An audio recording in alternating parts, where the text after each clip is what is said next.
तो नमस्कार दोस्तों जैसा कि आपको पता है, जो जून 2024 का हमारा नेट का एग्ज़ाम हुआ था, जिस नेट जेआरएफ का, तो उसका परिणाम भी आ चुका है। लेकिन इस बार मैं बहुत दुखी हूँ इस परिणाम से, क्योंकि इस बार मुझे पूरी उम्मीद थी। लगभग मैं 3 बार इसके एग्ज़ाम दे चुका हूँ, 3 बार मैंने इसके एग्ज़ाम दिए और तीनों बार मैं असफल हो चुका हूँ। और इस बार मुझे पूरी उम्मीद थी कि मैं बिल्कुल मेरा सफल हो जाऊँगा, मैं जेआरएफ ज़रूर निकलेगा मेरा। लेकिन तीनों बार मेरा जेआरएफ नहीं निकला, तीनों बार मेरा नेट हुआ है लेकिन जेआरएफ नहीं हुआ। और इस बार मेरी पूरी उम्मीद थी, लेकिन मैं एग्ज़ाम देखे आया। उसके बाद में क्या हुआ, एग्ज़ाम रद्द हो गई थी, वो ऑफलाइन मोड में ही थी। उसमें मेरा फर्स्ट पेपर भी ठीक हुआ था, सब्जेक्ट वाला बहुत अच्छा हुआ था, तो मैं सोच रहा था इस बार जेआरएफ ज़रूर निकलेगा, लेकिन नहीं हुआ। फिर 3 महीने बाद में लगभग एग्ज़ाम लगा, तो 3 महीने मैंने बिल्कुल पढ़ाई छोड़ दी और फिर एग्ज़ाम दे के आया। फिर भी मेरे को उम्मीद थी कि पेपर बहुत अच्छा हुआ था मेरा, पहला भी ठीक हुआ था, दूसरा भी लगभग ठीक हुआ था, तो मैं उम्मीद कर रहा था कि मेरा इस बार जेआरएफ निकल जाएगा।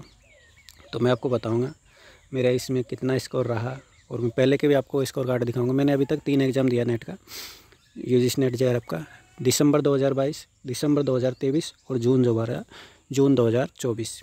तो इनमें से उनकी तो चलो मैंने कोई मतलब स्पेशल तैयारी ज़्यादा नहीं की थी, लेकिन जून के लिए तो मैंने, क्योंकि मैं प्रोफेसर के एग्ज़ाम की तैयारी कर रहा था, तो जस्ट मई में मेरी एग्ज़ाम लगी थी और जून में, मई में एग्ज़ाम लगी थी और जून में ये एग्ज़ाम लग गया था ऑफलाइन वाला।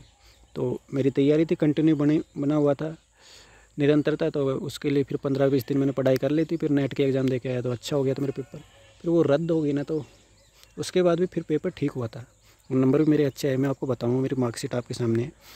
लेकिन क्या करूँ, उम्मीद से बार मैं ही सोच रहा था तीसरी बार अंतिम बार एग्ज़ाम, इसके बाद मैं कभी एग्ज़ाम नहीं दूंगा और मेरा जेआरएफ इस बार निकल जाना चाहिए, लेकिन वो रद्द हो गई। फिर चलो उसके बाद में दोबारा रही एग्ज़ाम हुआ, तो वो तो तीसरा अटैम्प्ट मानो आप, क्योंकि वो तो दोबारा वही एग्ज़ाम हुआ था। तो तीसरा अटैम्प्ट था, उसमें मेरे को बहुत उम्मीद थी। दूसरे में तो चलो मैंने पहले, दूसरे में बिल्कुल मैं तैयारी करके नहीं गया था। पहले में तो मैं सिलेबस देख के भी नहीं गया था, आपको सही बताओ। दूसरे में थोड़ा बहुत मैंने देखा था, कुछ सिलेबस ही देख के गया था, मैं ज़्यादा नहीं देखा। और तीसरा मेरा ठीक ठाक तैयारी हो गई थी, क्योंकि मैं प्रोफेसर कर रहा था, तो मेरी ठीक ठाक तैयारी हो गई थी। और इसका स्कोर कार्ड आपके सामने, इसमें इतना दुख हुआ है मेरे को, क्योंकि सिर्फ 1% से मैं रहा हूँ इसमें, 1% से मैं जेआरएफ निकलने से रह गया। तो मेरा स्कोर कार्ड मैं आपके सामने है, आपको दिखा रहा हूँ, देखो। ये मैंने प्रोफेसर के लिए, जेआरएफ के लिए और पीएचडी के लिए भरा था, क्योंकि यार अगर जेआरएफ मिल जाता है तो थोड़ा बहुत अपना खर्चा अपन खुद चला सकते हैं, तो इस वजह से। और ये आप देख सकते हैं मेरे अच्छे खासे नंबर आए हैं, 300 में से मेरे 202 नंबर आए हैं। और मेरा परसेंटाइल देखो आप, परसेंटाइल भी मेरा अच्छा रहा है। ये देखिए, परसेंटाइल मेरा 95.71% रहा है, मतलब बहुत अच्छा परसेंटाइल मैं इसको मानता हूँ। और हमारे कैटेगरी में, ये एसटी कैटेगरी में आता हूँ, तो उस कैटेगरी में बहुत अच्छा परसेंटाइल है। इसमें भी 95.71 का परसेंटाइल पर मेरा जेआरएफ नहीं हुआ, आप देख सकते हो। और ये हमारी कट ऑफ गई थी 96 पॉइंट कुछ परसेंटाइल गई थी। तो आप देख सकते हो सिर्फ 1 परसेंटाइल की वजह से मेरा जेआरएफ नहीं हुआ। मेरा असिस्टेंट प्रोफेसर के लिए हो गया, और एडमिशन टू पीएचडी में एडमिशन ले सकता हूँ, इसके लिए तो सबसे कम जाती है। उसके बाद में असिस्टेंट प्रोफेसर के लिए जाती है, और उसके बाद में जाती है जेआरएफ के लिए, सर्वाधिक कट ऑफ उसके लिए जाती है। तो इसमें ये सिस्टम होता है। तो इस बार मेरा ये बहुत अच्छे, मेरे को उम्मीद थी थोड़े बहुत, अगर वो रद्द नहीं होती ना, तो शायद ये 230 के लगभग मेरा पहुंच जाता मामला और मेरा जेआरएफ निकल जाता। लेकिन रद्द हो गई, तो फिर 3 महीने मैंने बिल्कुल निकाल दी, पढ़ा नहीं। तो इस वजह से आप जानते हो, निरंतरता टूटती है ना, तो कोई भी चीज़ हो अपन भूल जाते हैं, अपन को जो पढ़ा हुआ बिल्कुल याद नहीं रहता। तो आप ये देख सकते हो, मैं पहले की भी दी हुई है, आपको मेरी मार्कशीट दिखा सकता हूँ, क्योंकि उसमें तो क्या, मैंने तैयारी भी नहीं की थी, वैसे ही मैं एग्ज़ाम दे के आ गया था। लेकिन फिर भी मैं आपको दिखाऊँ कि कोई झूठ तो नहीं बोल रहा कि यार।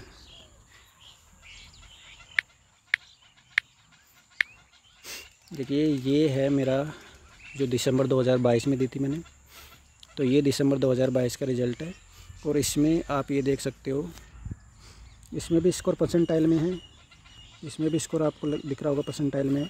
81 परसेंटाइल पहले पेपर में, 75% पहले दूसरे पेपर में, ऑल ओवर 78 परसेंटाइल था। और मेरी लास्ट अभी भी जो फ़िलहाल रिज़ल्ट आया, उसमें 95.71 परसेंटाइल बना। आप देखो मैंने कितना प्रोग्रेस कर लिया है, ये बहुत अच्छा प्रोग्रेस मैं मान रहा हूँ।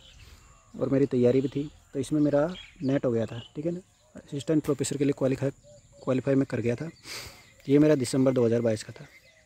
इसके बाद मैं दिखाऊँ आपको तो दिसंबर 2024 में, वो 23 में दिया था मैंने, 22 के बाद में लगातार।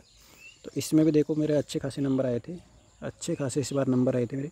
पहले पेपर में 100 का होता है, जैसा कि आपको पता है, 100 में से मेरे 66 नंबर आए थे। और दूसरा 200 का होता है, इसमें 102 नंबर आए थे, 168 नंबर मेरे रहे थे।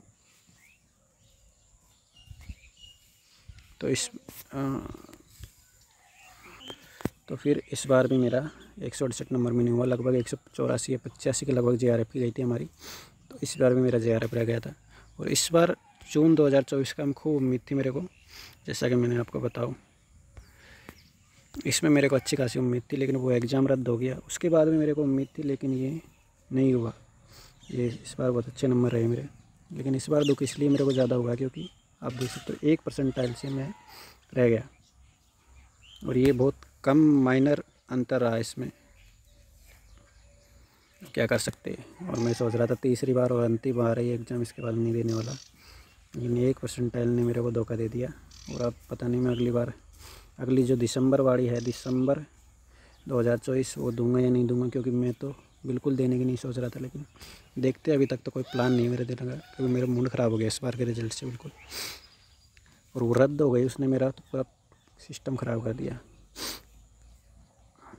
क्या करें। लेकिन मेरी ज़िद है कि मैं JRF तो निकालूंगा, ये मेरी ज़िद है, ये मानो आप। अभी नहीं, अभी तो मेरा मूड ख़राब हो सकता है, मैं ये दिसंबर वाला नहीं दूँ, लेकिन ये एक दिन करके मानूंगा मैं JRF। तो कुछ भी हो जाए, JRF में करके मानूंगा। तो ये छोटा सा वीडियो मैंने इसलिए बनाया कि आप, ये नेट JRF के एग्ज़ाम इतनी मुश्किल नहीं है जितना हम मानते हैं। तो आप भी आराम से, जैसे मैंने 3 बार नेट निकाल लिया और कोई ख़ास मैंने प्रिपरेशन नहीं की थी। आप ये सोचोगे यार इनकी ST कैटेगरी तो कम जाती है, कोई सी भी कैटेगरी हो, अगर अपन जब एक बार डिसाइड कर लेना और दृढ़ निश्चय कर ले, तो कोई सी भी एग्ज़ाम वो नहीं है, कितने भी आप कट ऑफ जाओ आप वो कर सकते हो। तो इस बार मेरे अच्छे खासे नंबर आए, लेकिन फिर भी नहीं हुआ। लेकिन मैंने आपसे बोल दिया कि मैं एक बार JRF निकालूंगा, तो JRF आपको मैं सबूत दूंगा, और कभी ना कभी आपको JRF का रिज़ल्ट के साथ बताऊंगा कि मैंने JRF निकाल लिया, ठीक है। तो आई होप इससे आपको थोड़ा बहुत मोटिवेशन मिलेगा कि यार अपन भी कुछ कर सकते हैं। 3 बार मैंने नेट निकाल लिया है। तो ये छोटा सा वीडियो, मेरी जो भावनाएं थी वो आपके साथ में शेयर करना चाह रहा था, और ये बताना चाह रहा था कि ये एग्ज़ाम इतनी मुश्किल नहीं है, जिसका अफवाह बना रखा है इसके बारे में लोग बागों ने, कि इसके लिए आपको इतनी प्रिपरेशन करनी पड़ेगी, इतना वो करना पड़ेगा। बिल्कुल कुछ भी ज़रूरत नहीं है भाई साहब आपको। मैंने एक बार भी प्रिपरेशन नहीं की। पहली बार तो मैं बिना सिलेबस दे के एग्ज़ाम दे के आया था, दूसरी बार सिर्फ मैंने सिलेबस देखा था लगभग, और तीसरी बार मेरा, क्योंकि मैं प्रोफेसरी कर रहा था, तो मेरी अच्छी खासी तैयारी हो गई थी। मेरी पॉलिटिकल साइंस ही है, तो इस वजह से मेरा अच्छा खासा वो सब्जेक्ट लगभग क्लियर हो गया था। पहला पेपर तो मैं 3 बार ही नहीं पढ़ा, मैंने सच बता रहा हूँ, 3 बार ही नहीं पढ़ा मैंने। पहला पेपर तो बिल्कुल ना मैंने कोई कोचिंग ली है, ना मैंने स्वयं से पढ़ा था पहला पेपर। और दूसरा पेपर मैंने पहली और दूसरे अटैम्प्ट में बिल्कुल नहीं देखा। तीसरे अटैम्प्ट में ज़रूर मेरा प्रोफेसर की तैयारी की थी, तो उसी से वो तैयार हुआ था मेरा। इसके लिए मैंने अलग से कोई कोचिंग नहीं ली। तो बिना कोचिंग के जब मैं 3 बार निकाल सकता हूँ यार, तो फिर आप क्यों नहीं कर सकते। तो वैसे छोटा सा वीडियो जो मेरी भावनाएं थी और आपके लिए एक मोटिवेशन हो सकता है, तो आप इसको देख सकते हो।